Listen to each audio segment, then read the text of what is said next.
Um, it's been a couple of months since our last Zoom, and I know a lot has gone on. So let me start with this. In a nutshell, what is the mood in Israel now, and what has changed in the last 2 months? We've all read about the large demonstration last night. We've all heard about the extraordinarily sad IDF casualties yesterday. At a high level, can you characterize the state of the nation today and the state of the war before we get into the specifics? Absolutely. So first of all, good morning, and thank you everyone for being with us. I said it before, I'll say it again. It's really like meaningful for me personally, and I think it's so important to have these discussions at such a time. We are 8.5 months or over 8 months into this terrible tragedy, and I think keeping the discussion going in a friendly, civilized, hopefully intelligent way is so important. If you ask about, first of all, yesterday, it was yet another, and I would say especially very sad day. The 10 soldiers that died in 2 different incidents in Gaza in the morning tell us something about the state of the war, which I'll say something about. But there is a feeling that people are dying, but we are not getting anywhere. There's this, we are like kind of bogged down into a disturbing situation. And then demonstrations at night, although I like and support many of the demonstrators, and I understand them, but it's part of this situation where the unity we had in the first few months is no longer with us. And I'm sure we'll discuss it later on during this hour. So if I may take a step back, and because I feel you're all friends of mine, I would say, mishpucha in some sort of way. You know me by now. I try to be an optimist, and basically I am an optimist, even in difficult days. I'm not into whining. I'm not into depression. I think we should look forward and do our best. But I am afraid that I'm probably more saddened than I was in any one of our previous conversations. In October, we had a terrible horror, shock, surprise, and acute fear. But I would say that I'm more saddened today than any time since November or December. And basically, it's because there were several goals to this war. So 8 months later, over 8 months later, Hamas did not crumble. The hostages are not back home. The Israelis who are displaced, who lost their livelihood in the north, have not gone back. Obviously, there is horrible suffering among the Palestinians in Gaza. Israel did not reestablish its deterrence, which is essential for its existence and security. As I mentioned, the unity we had is no longer with us. And while all this is happening, as you people know perhaps better than me, we are gradually losing our international legitimacy. So if I look at it, and this is the way I think we should look at it, as Tehran sees it, and again, those of you who were with us before know that I think that we should always look at the larger picture. There's even a huge picture, but it's important to see how the evil regime in Tehran sees this war. So what they say to themselves now is, we sacrificed 2/3 of Hamas, of one of our proxies, even that one is not totally dismantled. By sacrificing them, we made Israel, we put it in an almost impossible situation of international isolation. We've very much damaged the Israeli economy and vitality. And although Israel did not collapse, and Israel is strong in many ways, we achieved a lot. And I think that that's a bad sign. This should not have been the outcome. It reflects the fact that we have problems with our national leadership. And we have a profound problem that it's not clear what the strategy of this war was and what the strategy of this war is. Again, I will not surrender to pessimism. I think we will overcome. But I think it's important to say it as it is and to be truthful and to look at reality with open eyes. And as we speak today, Sunday, June 16th, 2024, we are in a troubling spot, which calls for profound change.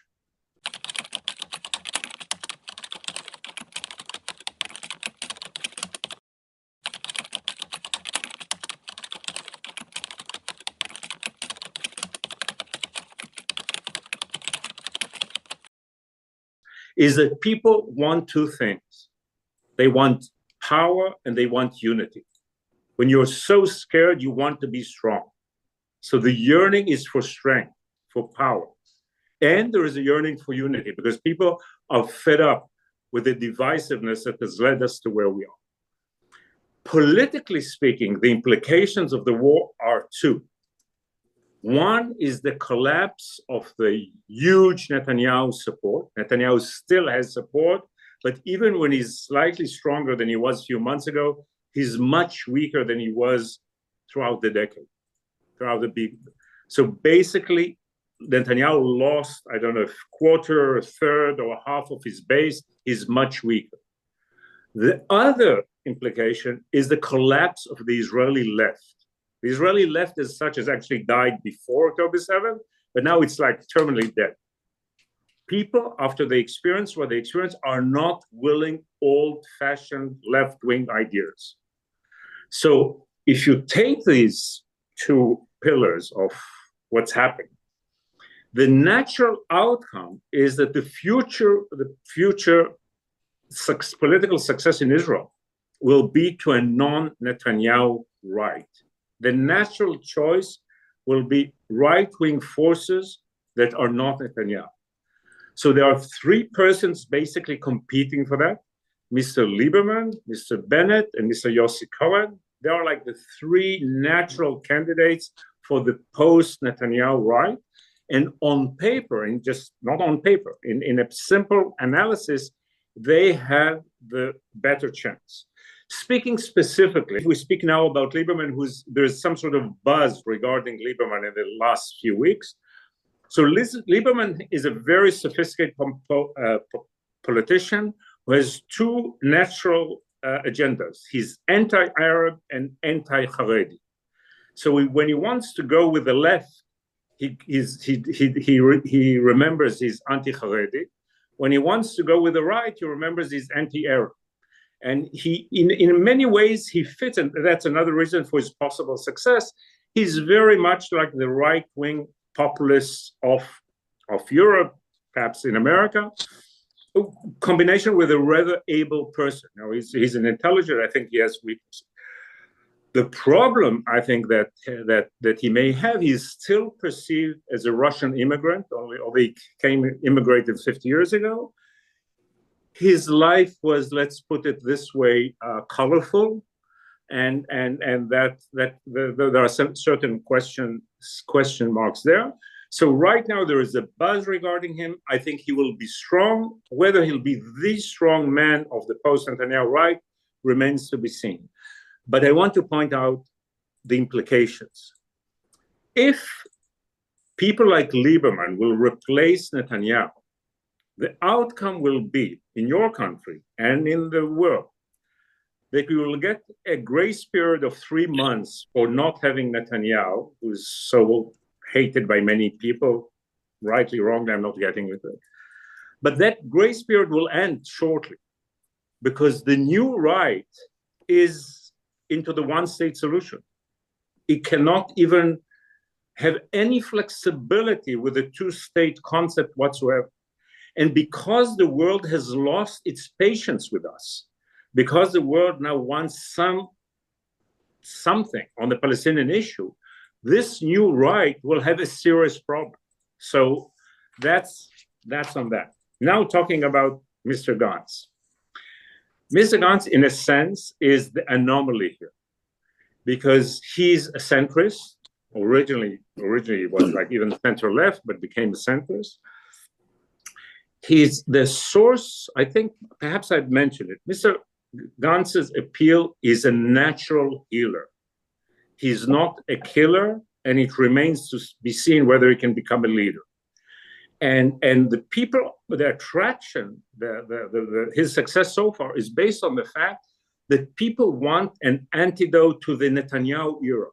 I'm not talking only about Netanyahu personally, about the feeling that there was cynicism, extremism, divisiveness. He's a natural unifier. He's perceived as a patriot, as a decent person. So although he's not that charismatic, he has this basic support. The problem is that, referring to what I said, if he does not convince the people he's strong and powerful and a real leader, he will fade away. So after leaving the government, something the center-left very much pushed him to do, I think that Gantz is facing a real T-juncture. On the one hand, he's still the leading candidate to replace Netanyahu, but in a sense, he has to reinvent himself or re-energize himself if he wants to address these profound feelings of fear and be perceived as a natural unifying leader.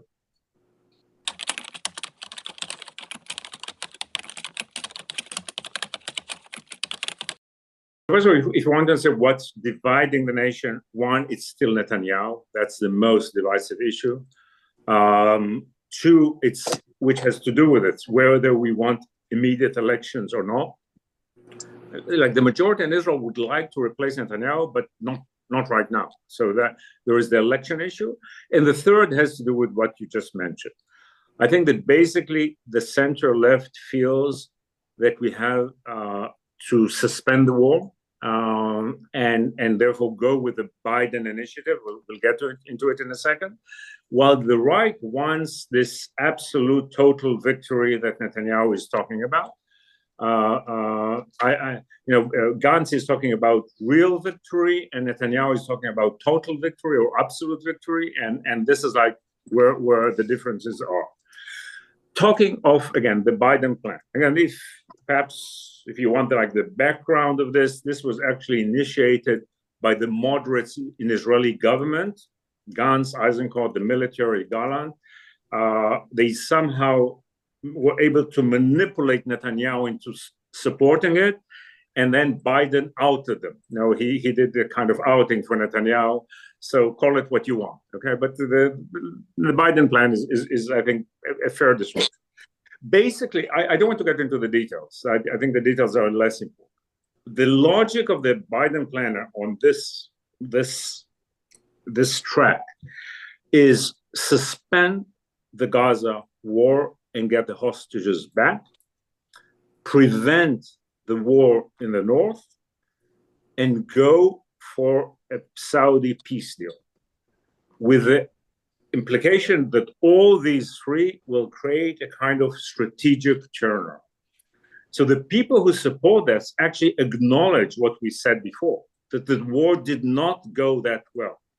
And it is, in a sense, it's an approach of let's cut our losses, let's stop this ongoing, a bit it's like stopping the Vietnam War in 1965 or 1966, if you wish. I mean, that's the general approach, hoping, and I'll say something about later, that going with America and going with the Arab world can actually create a larger context where the tactical or the limited, I wouldn't say failure, but lack of success of Israel will have a larger context that will compensate for that situation. While the people on the other side, the right, and are look, there are 5, 6 shades of right there. There are the extremists who want actually to build settlements in the Gaza Strip. And now they have a new idea of building settlements in southern Lebanon.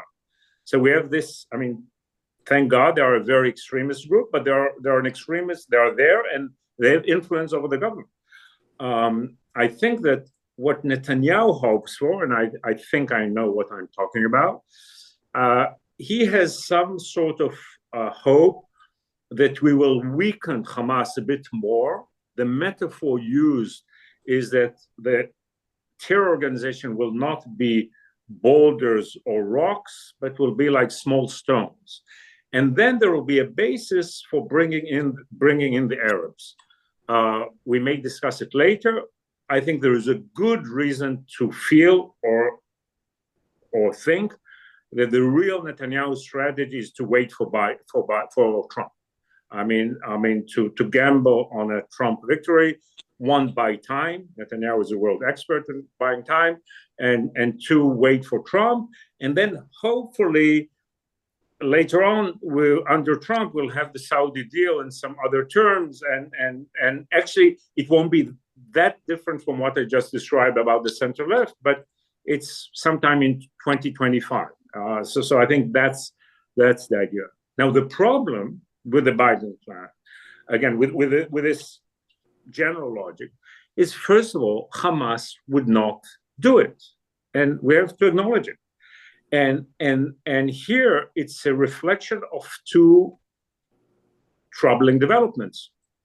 One, Israel is not strong enough. We did not defeat them militarily in a decisive manner. Two, and I don't want to hurt anyone's feelings, I hope I can speak freely, America is not strong enough. There should have been huge pressure on Qatar to force Hamas to accept the deal. I mean, the deal is almost an Israeli surrender. I mean, the fact that the Israelis accepted this, including Netanyahu, who, he pedals back, but he supported it. So it's a huge Israeli concession. Israel accepted 85% of what Hamas wants. And the fact that this is not good enough for Hamas means that Hamas feels strong and that their bosses in Tehran wants the war prolonged. And Israeli weakness and American weakness have not changed that situation. So all the complaints about the negotiations, whether we could have been given more, if we are not perceived as very strong, and America is not perceived as very strong, and the West is not perceived as very strong, there will be no deal. There will be, that option will just not materialize. You wanted to say something, Nicole? No, keep going. So this is again. I go back, if I may. I'll use this, this point in our conversation.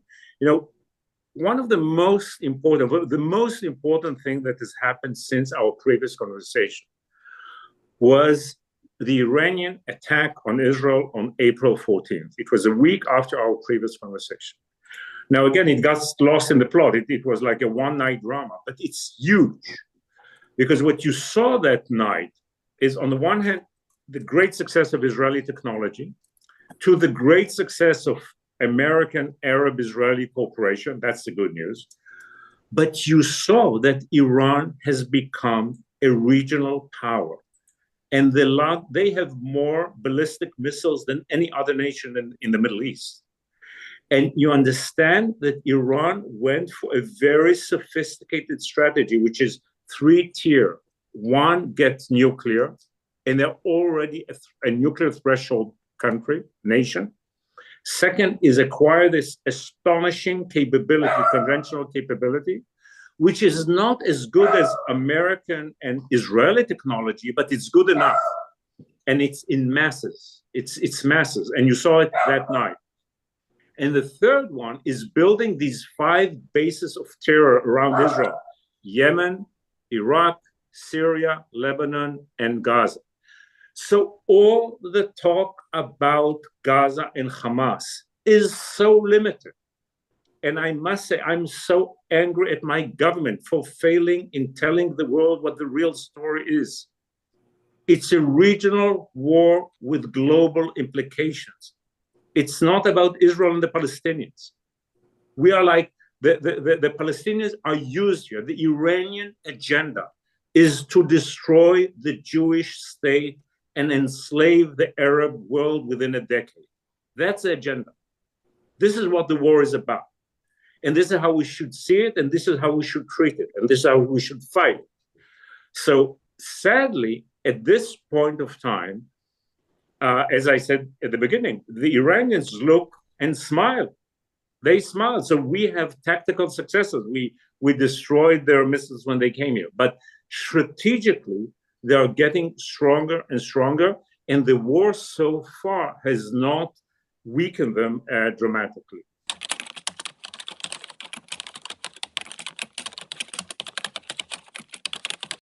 So the people, and this is not politics, I'm talking about strategic schools of thought. The people who want to go into Rafah and go on and on say we must have, in order to rebuild our deterrence, we must weaken Hamas dramatically.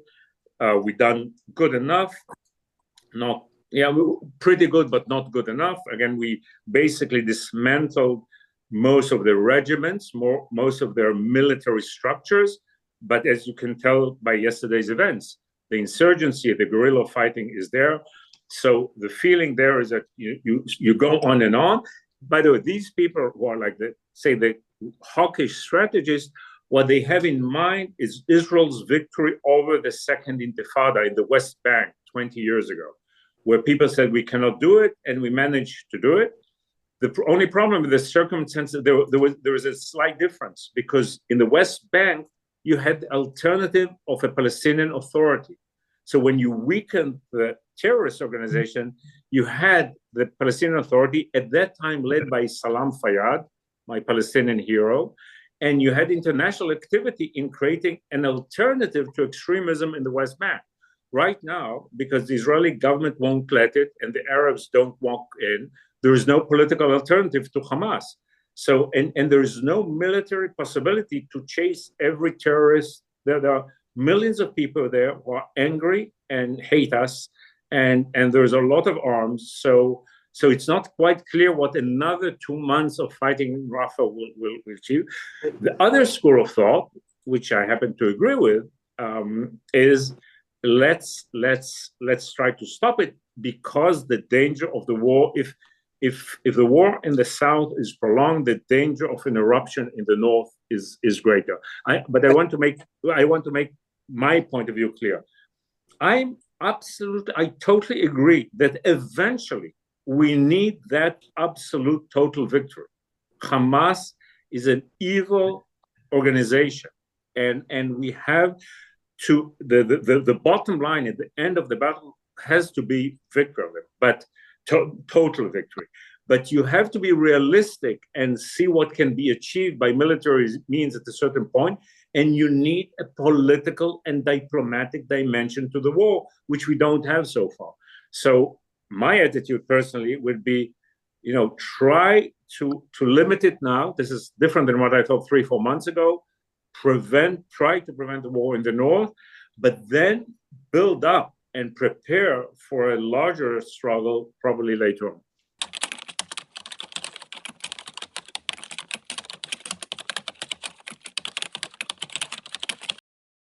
So let me begin by personal experience. A week ago, just over a week, 10 days ago, I took a liberal progressive American journalist came to Israel. And I said, rather than go to Gaza, let's go up north. And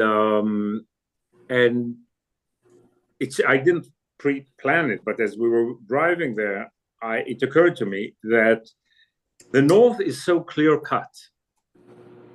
There is no Palestinian issue. There is no occupation. There are no settlements. There are no Palestinian refugees. In the north, what happened is very, very simple. In summer of 2000, Ehud Barak Israel retreats to the internationally recognized border. And he gets the kosher stamp of the UN, There is no disputed territory, no occupation, no, as we say in Hebrew, no balagan, no chaos, no ambivalence, nothing. It's clear cut. It's an attack on a sovereign state that happens to be a democracy. Now, if 2000 is not enough, in 2006 we are attacked. There is a second Lebanon war. And the outcome of the war is a resolution 1701 of the Security Council, which says that Hezbollah forces cannot approach the border. And a few years later, Hezbollah violates it. So you have a series of UN resolutions that are violated. By the way, there is another UN resolution that doesn't have to do with Israel that forbids armed militias in Lebanon. That had nothing to do with Israel. That's a difference. So the very fact that I drive with this journalist up north and we see the ghost town of Kiryat Shmona. I don't know how many pictures you see on American television of that ghost town. And you see 30, 40 other villages that are ghost villages, half of them semi-destroyed. Now, if you want to understand the conflict, you have to look at that. There is no Israeli-Palestinian complexity. This is radical, extreme, fascist evil attacking a democracy. And if you don't understand, I think it's so clear that if we won't win the war against the Hezbollah evil here, Europe will be struck and America will be struck. It's clear to see. So first of all, I think it's so important to understand that context. We were totally attacked. It's an unprovoked attack on a democratic nation. And I don't know, perhaps I missed something, but I didn't see hundreds of thousands marching in London, in Berkeley, against the Hezbollah aggression. And you know, I will say here something, if I may, something else that connects to what I said before, and perhaps we'll get about it if you ask about the pariahs. I find it troubling that in American academia and media, there is such an obsession with the sins of 18th century and 19th century imperialism that people don't see the emerging 21st century empires coming, oppressing, conquering, and killing. I have a lot of criticism on the British Empire and the French Empire, all that. And colonialism was wrong. But how is it that people are so preoccupied with what happened 100 years ago and 200 years ago that they're blind to see that there is Chinese, Russian, Iranian, Hezbollah axis that is now attacking Israel and tomorrow will attack America? It is clear. It's like the 1937 all over again. 1937 all over. And when you go up north and you see the people, the suffering there, it's so crystal clear what the war is about. Now, regarding the strategy, I think I mentioned it in one of the previous conversations, that I'm afraid people did not quite understand how dangerous Hezbollah is. A military monster. Sinwar is an evil genius, and Nasrallah is even more of an evil genius. And what they've created over 10, 15 years is the kind of conventional mad situation regarding Israel. Mutual assured destruction. We can destroy Lebanon, but they can destroy much of Israel. Not the entire state, but they can really attack infrastructure, cities, airports, power stations, energy facilities, a lot. So a war in the north is as horrible as the war in Gaza is, and the attack of Hamas is. A total war in Lebanon, a third Lebanon war, we had two in the will be different than the two previous ones, and it'll be cataclysmic. Because of that, just like in MAD, both Hezbollah and Israel don't want it. Both sides understand that this is a war. It's almost like the Kennedy thing. There will be no winners. There will be no winners. So you find this tension where both sides are playing, attacking, checking each other, but it's still not too late to stop that war. And I think so. Again, I've seen some things while being in the north that troubled me a lot. But again, if I want to a brief, fair assessment of the military situation, Israel is very strong with attacks in Lebanon. We have very good intelligence there, much better than we had in Gaza, and our Air Force is doing very good job. And I think Hezbollah lost over 300, 330 of their warriors, they're not civilians. But they attack, again, using this Iranian conventional capability, they're using their drones and their anti-attack weapons, and they cause a lot of damage in northern Israel. So you have a kind of gangrene situation in the northern Israel. So it's very troubling. It got much worse last week with a lot of fires. It was really scary. But it's not too late to try to prevent that war, because Hezbollah's weakness is political and civilian. And if you actually have to convince the people of Lebanon to put pressure on Hezbollah not to escalate, and actually to go for some sort of political solution, which, by the way, the Americans are trying as we speak. So again, look, the Israeli spirit that was amazing in the first month is still amazing. It did not go away. But, I dare say something political now, although we may discuss politics later. Sometimes I feel it's like a nation of orphans who are fighting the war alone. We don't have a worthy leadership. There are some problems also with the military, but definitely the political leadership. And Israelis, like, on their own, have to defend their homeland and to defend their land. So we're still there. The good spirit is there. There is amazing courage of the warriors, and there is a good spirit, and society is still strong. But again, we are like abusing the goodwill of the people, and we are abusing the internal strength of the people. And this is why I think that we need, to do things differently, because I'm afraid of these situations, when you take things for granted, and at a certain point, you're like surprised. So the reservists are still there, but the burden we put on them. Look, so many of the, in our own surroundings, our boys,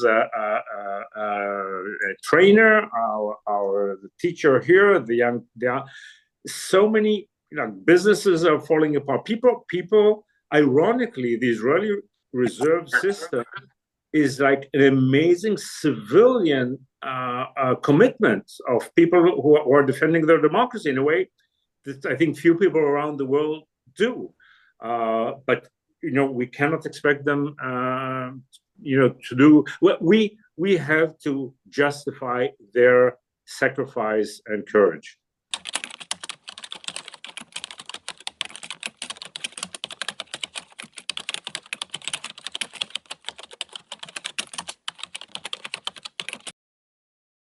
I think, look, I must tell you that more and more of my liberal friends, the people who used to be called lefties, are so fed up with the world now, and are so filled with this hypocrisy that I don't know where that will take them. But if you'll allow me, I'll try to be rational for a moment, not emotional, although I'll get emotions into it, and try to understand how is it that the most just war since World War II has become such a failed war in this sense, that people don't get it, that people don't understand. We were attacked in such a way. How is it that we are in The Hague? How is it the Israeli Philharmonic Orchestra cannot play in Europe? How is it that so many liberal Israeli scientists are boycotted by their colleagues? How is it that in the world of art, so many extreme left-wing Israeli artists are like boycott? How did this happen? So if you'll give me 4 or 5 minutes, I'd like to try to give a comprehensive. So again, to be fair, there are major Israeli mistakes. One, we thought we can ignore the Palestinian issue, and we ignored the impossible situation in the West Bank, occupation, settlements. We ignored it. We tried to solve it with peace. It failed. We ignored it. So it creates a problem. It's a real problem. Beyond that, Netanyahu, and perhaps we'll discuss him, made major mistakes. And the moment he had extreme right-wing in Israelis. So it's one thing to have extreme right-wing in Holland. It's another thing to have extreme right in Israel, where people they're looking for excuses to hate us. Okay? We cannot afford it. We are not Holland. The third element within this context of the Israeli responsibility is that the older Zionists and the fathers and mothers of Israel understood this. They understood that we are a small people that a lot of people in the world tend to hate. And therefore, they realized that before using power, we must capture the moral high ground. So in 1947, we accepted the partition plan, and that allowed us to win in the 48 war. In 1967, we tried peace. We sent Abba Eban to the White House and Downing Street and the Elysee. When they didn't solve the problem, we used power. People understood it. In 2000, Ehud Barak went to Bill Clinton's peace summit in Camp David. It did not reach peace, but it gave us the moral high ground that enabled us to fight the Second Intifada. This government never did the work to capture the moral high ground. And it was so simple to do it on October 8th, 9th, 10th, 15th. This is what we should have done.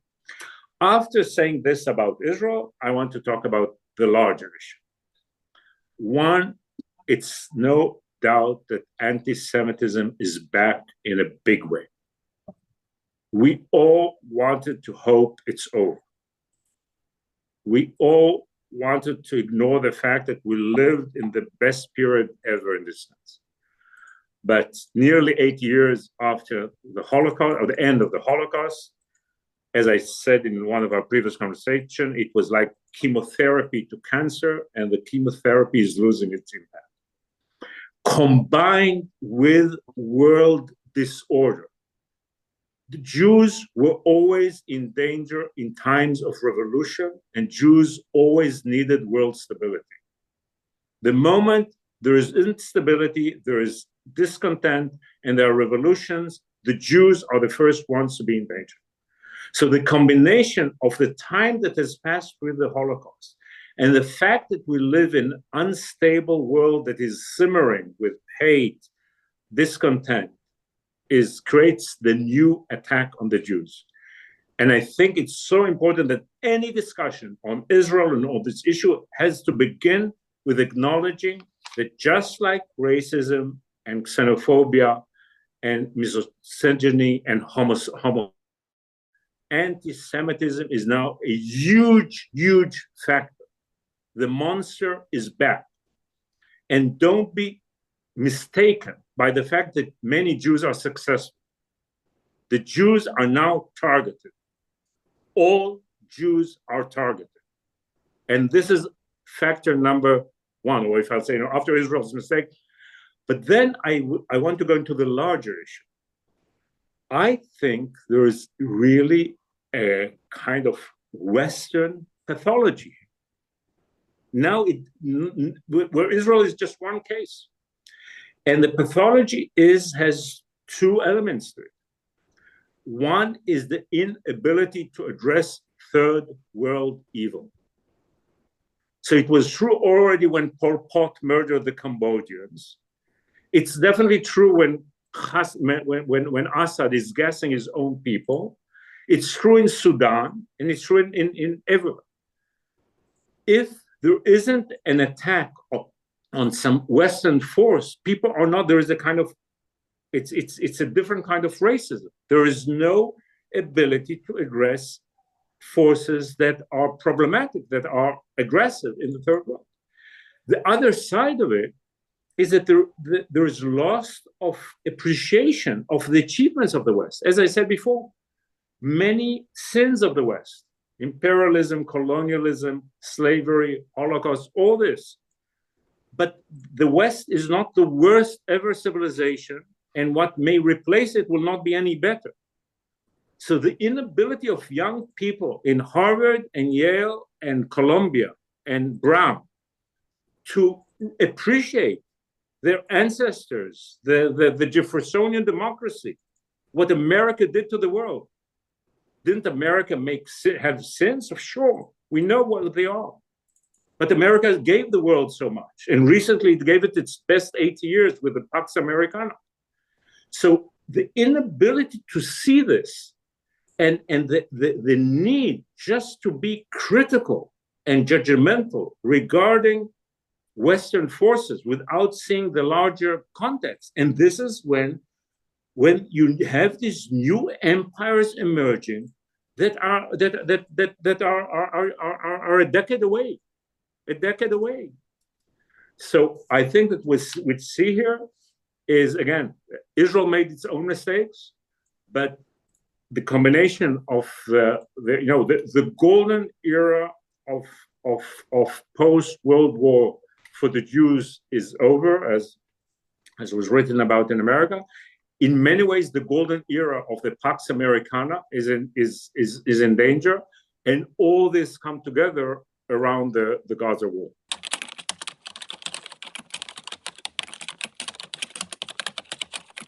What troubles me is the fear that there was a danger before of I always say about Israel that it's an amazing country with two problems: extremism and cynicism. There is another problem of provinciality. I mean, we've become, ironically, in a global era, we've become a bit provincial. And my fear is that, we are a small nation. America cannot give up on the world. Israel definitely cannot give up on the world. So I'm concerned that the legitimate anger that Israelis feel, first of all, they don't have enough self-criticism, which we should have, but will drive us to a kind of call it isolationist state of mind, which again, America cannot afford it. Israel definitely cannot afford it. So there is a real. I'm worried. I'm worried because many people on the right, it's like, ironically, it's like music to their ears. They say, "Told you so." The world is hypocritical. Don't listen to them. Who cares about them, and so on. I'm of a different school of thought, and I think it's so important not to be, on the one hand, to be realistic regarding everything I said, but on the other hand, not to become. I always object to this kind of the attraction of victimhood that gives you kind of license to do what you want, and so I hope we will not sink into that kind of state of mind. But it's a bit like some other issues we discussed. There isn't much time. We have to change. Israelis may go inwards in a kind of dangerous way.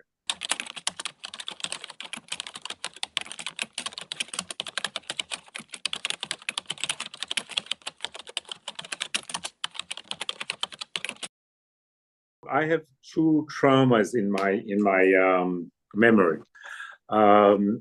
I arrived in America for the first time as an 11-year-old boy in late August '68. There was no television in Israel at the time. So the first pictures that I saw on television in the hotel that we lived in Brooklyn Heights were the pictures of the Democratic Convention in Chicago in 1968. If there is something that really terrifies me is that we'll have a repetition. Think of like all the players, how similar Biden is to Humphrey, and the entire Sinwar strategy is to make Israel Vietnam. Okay, so the one thing I don't want is major demonstrations at the Democratic Convention in Chicago in 2024. And I think that if Netanyahu, so now that's one problem I have, one memory that I have. It wasn't. The second is the Netanyahu speech in Congress in 2015, I think. Now, the irony was that on many of the issues regarding Iran at that time, that Netanyahu was very different than the one right now, was right. Netanyahu was right regarding Iran. He saw the problem. But going to Congress was a major provocation. And it like betrayed the Israeli tradition. The traditional Israeli wisdom was bipartisan. And I always like to give the example of Golda Meir, who was a socialist from Milwaukee and couldn't stand Richard Nixon's politics and the fact that he didn't like the Jewish people too much. But she knew he's the American president. She's the prime minister of Israel. And she worked with him. And she actually created a very good relationship with, actually achieved a lot. That's another story. Even when the Israeli prime minister is right, he has no, the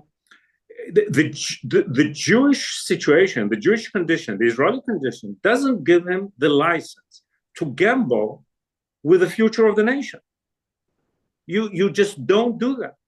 So because I hear that you have some turbulence in your politics generally and in this year, to walk into that storm with the Israeli issue, with a person who is so controversial in America, to say the least, with the danger of some of the Democrats boycotting in the House and demonstrations outside, unless he comes with a declaration of world peace, I don't know what balances this risk. So I pray that he will rethink it, because I think it's an astonishing gamble. It's an astonishing gamble, and when we are so under intimidation, under great risk that we describe, and some that we do not describe, to add to this the risk of the implication of what will be perceived as a provocative Israeli speech in Congress in a sensitive timing, I shiver.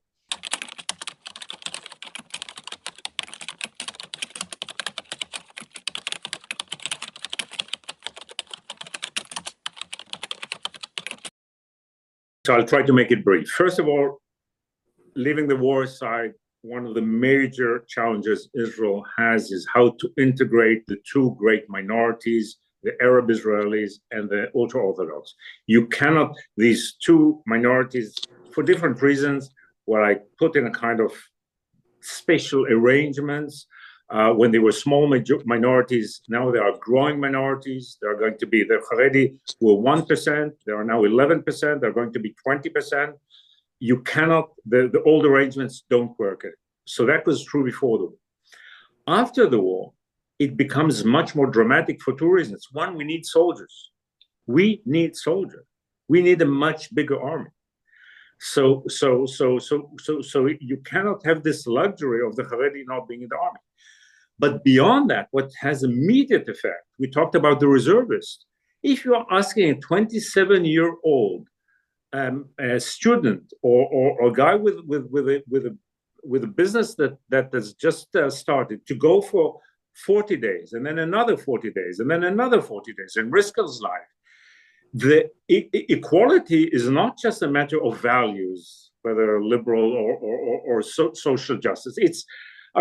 People will not go. This is such an attack on solidarity during war. So I'm telling you, the Knesset decision last week regarding this is the most outrageous decision. And I speak as a person that for decades has tried to be, and I still try to be, not anti-Haredi. I'm not into hating them. I used to say in the past that the problem of Israeli politics is that either we ignore the Haredi or hated them or surrendered to them. And I believe that the right approach is to reach out to them. I'm an optimist. I think there are major changes in Haredi society. There is a kind of internal perestroika. And if we reach out to them in the right way, I think we can. I think the slogan should be to liberate the Haredi. That's not that. But now you cannot ignore this. Now, I want, because there was too much gloom and doom here, I must tell you about a meeting. I had a meeting 2 weeks ago with young Haredi leadership. Really, people are quite influential, 30, 40-year-old. And I saw that when you talk to them in the right kind of language, they get it. They understand it. So you need this, when Zionism was wise, we were pragmatic, we were creative, we were innovative, not only in high tech. And I'll give you an idea. My idea is that we should turn the Haredi, give them the home front command. In this, if you do that, you will not force them to go into combat unit because they're afraid that they'll become secular. You actually give them a bit, now, with the threats of Iran, Hezbollah, and all that, the home front command is very important.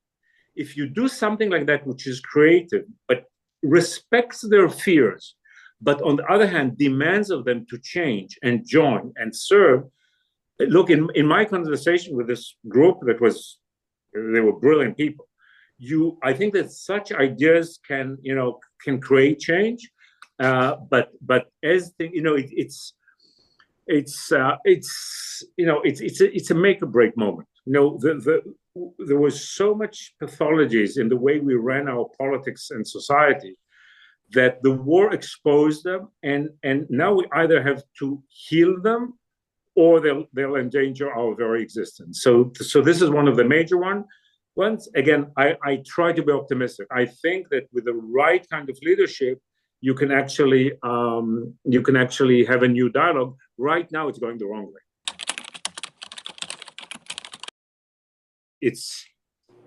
It's really a T-junction. It's a make or break moment. If you cannot have more of the same, you just cannot have more of the same on every front. You see the legitimacy problem. Gradually see the economic problems. You see I'll say the following. Basically, what happened to us, that October 7th was like a horrible, horrible traffic accident. And then you had an amazing adrenaline rush. And you saw all the beauty and strength of Israeli society and Israeli individuals.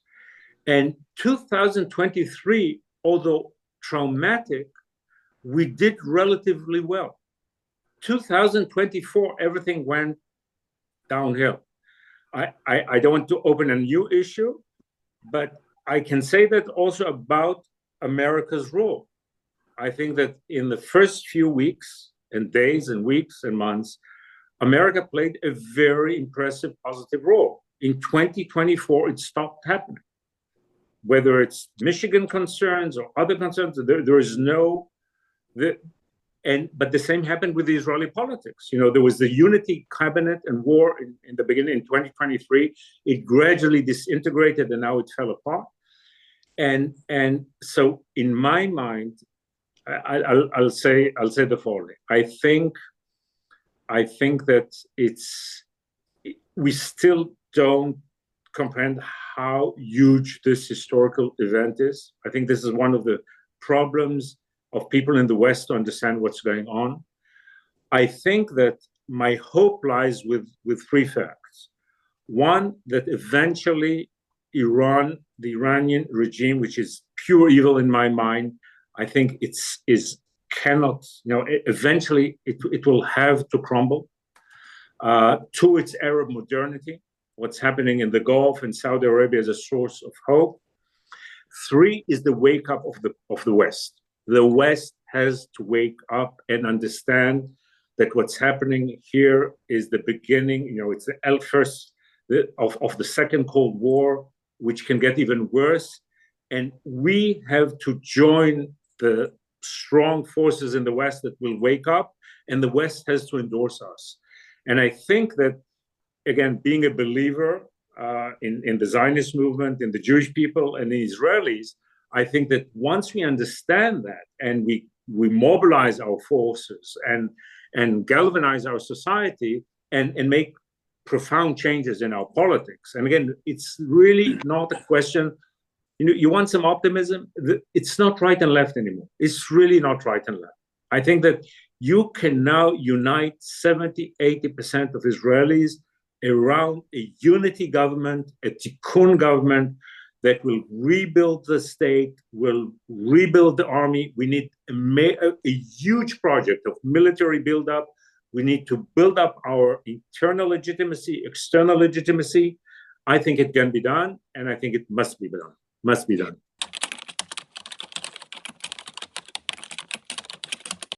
The Haredi issue creates a major problem for the government, and it unites right and left. The Tzionut Hadati, the national religious, are furious, but furious. Look, the national religious, with whom I have some ideological differences, but they serve in the army like no one else, and they sacrifice their life like no one else. So they are now very angry at this ultra-Orthodox issue, and the fact that the ultra-Orthodox establishment, unlike the young leaders I met, does not wake up, and it still lives in an old world. So I think that politically speaking, if nothing happens in the next 5 weeks, probably there won't be elections this year, but it's not clear yet that it's not the case. I'll tell you again what was my hope. My hope, what was like perhaps a bit utopian, I thought that before Gantz and Eisenkot left, I thought the right attitude would be to bring Lieberman, Lapid, and Labor into the government. Not Gantz and Eisenkot leaving, but everybody going into the government. And then you would have had a sane government, not my cup of tea, all of it, but like a sane government. The extremists would have been marginalized, the ultra-Orthodox issue would have been dealt with, and you would have had an agreed upon date for elections either late this year or next year. I somehow pray that perhaps events will lead us to some sort of scenario because, my old late friend, dear late friend, Amos Oz, when in desperate times, used to say, there is such a thing as reality striking, and when reality strikes, people change. Now, reality is striking all around us. I still hope that the positive and constructive and unifying forces in Israeli society will have the upper hand.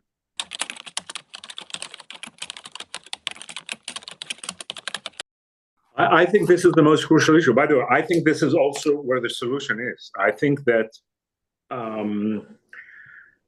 look, we all have to understand that the 80 good years of Pax Americana are ending in front of our very eyes. And the second Cold War has begun. The first flashpoint was Ukraine. The third flashpoint may be Taiwan. The second flashpoint was Be'eri and Faraz. And we need forces on both sides. I think Americans have to become more realistic. I know you have your internal problems, but I think you've heard me, at least some of you, that my mission is to try to write a long telegram for Israel, which by the way, I think I did, which the long telegram was written in 1946 to understand the Cold War and to develop the strategy for the West, and it worked. America and the West need to understand that this is what we are facing. So rather than being preoccupied with Israel did this or Israel did that, and again, there is a lot to criticize regarding our mistakes, but you have to look at the larger issue. As the larger issue is that the free world is under attack. The free world is under attack. And the challenge is so great that in my mind, the only solution is an American, European, Arab, Israeli, Indian, Indonesian, Japanese, Singaporean, whatever, Australian alliance. This is the scope of it. This is the scope of it. This is what we are talking about. Look, someone told me the other day that on TikTok, the ratio is like 100 to 1, between pro-Hamas and pro-Israel. Where does this come from? Where does this come from? There is obviously a systematic effort to dumb down Western youngsters. I mean, there is an attempt to do heroin backwards. It's the poetic revenge for heroin of the 19th century. People won't wake up. This is so clear that, again, I understand people, you can debate this about Israel, you could debate the other thing, but it's so clear we are facing evil forces on several layers. And I repeat something I said before, but I think it's important to say. The larger dimension has two tiers. One is the Chinese, Russian, Iranian axis, which support these evil organizations, which is attacking us. And right now the nuclear vessels are just visiting Cuba, but I don't know what will happen tomorrow. I mean, this is part of a global process, and that's number one. Number two, and again, I don't like to repeat myself, but this is, I think, the point that is important to emphasize. What you saw on October 7th and what you see with Hezbollah now in the north is the people with 11th century values who acquired 21st century capabilities. And the first event was 9/11 in 2001. God forbid, I don't know what will happen with Iran, will go nuclear. But right now, this is what we're facing. While we were dormant, they were so sophisticated in building capabilities and building a strategy. It's all planned. It's like planned on every level. The attack on Israel, the different bases surrounding Israel, the drones, the rockets, and TikTok, and the Qatarian money in universities. It's a huge. I don't know if there is one headquarters to all of it, but it's so clear. So because I'll just finish just one.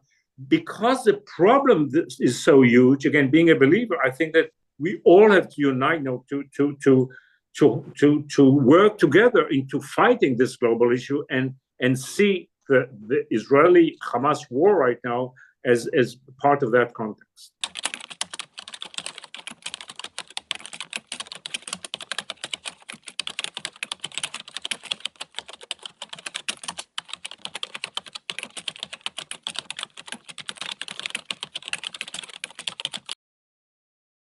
So I can explain in a moment, but I'll say, look, the next government,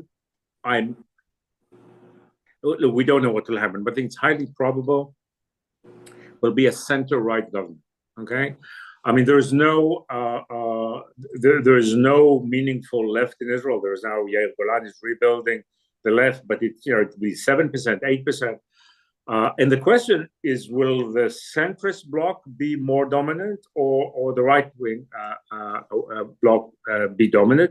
And as I said, within the right, there are 7 different shades of right, because there are the people who are rational and see, the Bennetts of this world are I think can bring something important to the table. But I think that if we will not, again, because we need to create this alliance in order to fight this war, we need to have some flexibility on the Palestinian issue. We need to be able, to do what Netanyahu himself did in 2009 when he gave the Bar-Ilan speech. If we will have leaders that will ignore the West, and even when the West is wrong, you have to find a way to dance the dance and to build this relationship. So I think that the reason for this sentiment is clear. It's fear. Look at what's happening now. I just came back from the UK, where probably the left will win, but what's happening throughout Europe with a certain immigration problem, which is it's serious, but it's not existential. The entire continent is moving to the right, not to the old right, to kind of new populist right-wing government, the alternative Deutschland in Germany, the new Dutch, the Italians. Israelis, with what they experience and what they are still experiencing, are you surprised that they'll swing to the right? So I think that the challenge is for the center to prove that it can produce power, strength in a reasonable, moral, and internationally accepted way. This is what we did in the past, and this is what has to be done in the center. It has to be done now. And I analyzed Lieberman answering Nicole's questions, but it's not, Gantz still has 25 seats in the polls. He's still there. I think that he and the other people in the center have to redefine themselves in a sense in order to deal with the fears of the majority of Israelis. So listen, years ago, I've said that the problem with the two-state solution is that there is no solution. Okay, you have to acknowledge the fact that the Israeli-Palestinian conflict is profound, multi-layered. There isn't one piece of paper and there isn't one White House ceremony that will end it. That does not mean that you don't have to deal with it. So I think you know a bit my approach. In this sense, I dare say that I'm a bit Kissingerian in the sense that I thought years ago that the right approach is not to try to end the conflict immediately, but to get on a bicycle and ride in the right direction gradually and realistically. And I think this still applies. And by the way, talking of the larger Iranian issue, my attitude is that we have to take some steps on the Palestinian issue in order to regain our legitimacy and to build this alliance, to put it off the table in some sort of way, deal with the regional issues and global issues, and then eventually come back to try to find whatever is the overall solution to this problem. But if you ask, by the way, why are Israelis where they are? Because the left has failed. When the left promised peace and it failed, and it never had the decency to come to the table and says, guys, we were wrong. We were right about the problem, but the solution we offered was wrong. It didn't work. And I think that if you'll have such a centrist approach, you can actually unite many people on the right, on the moderate right, with the center, because people understand now that we have to deal with the Palestinian issue. We ignored it. That was a mistake. But on the other hand, being naive about it and thinking that you can solve it in 2 years and a quick diplomatic process in Oslo or Sweden or Canada, I think we've learned that doesn't work. One of the things that really concerns me, so I want to end on it, is a very American issue, and that is Bibi Netanyahu coming here during election season. It can only be understood to be political, given his timing. How combustible does all of this seem? I know you've touched on it, but I'd like to end on it. Look, I'm worried. Look, you live out there. How is it that we don't have a decent, strong Israeli voice in America 8-9 months after the war broke out? How is it possible? With all due respect to the heroes of the Israeli paratroopers and the Israeli infantry, this is the most important war. If we won't win hearts and minds in America, we will not be able to defeat Hamas. Now, again, we had that wisdom and understanding. When look. I don't want to talk too much about Netanyahu, but there is a huge tragedy here. Huge tragedy. I mean, this person that was an American hero in 1984, and now half of America won't listen to him. And this is one of the reasons. And never mind whose fault it. Okay? It's one good reason to have a unity government. So you'll be able to solve. We need to there's there are 2-3 things that are now essential, but we need a renewed Jewish alliance, and we need a new kind of American strategy, an American policy. Without that, everything else will be in jeopardy. So beyond the issue, I said what I thought about the speech, but it's much larger. We have to and I talk to all the people on this conversation. I think we have to put the best Jewish and Israeli and non-Jews who support Israel minds and resources to have a kind of grand strategy for this issue, because it's renewing and strengthening the American-Israeli alliance is as essential as any other issue.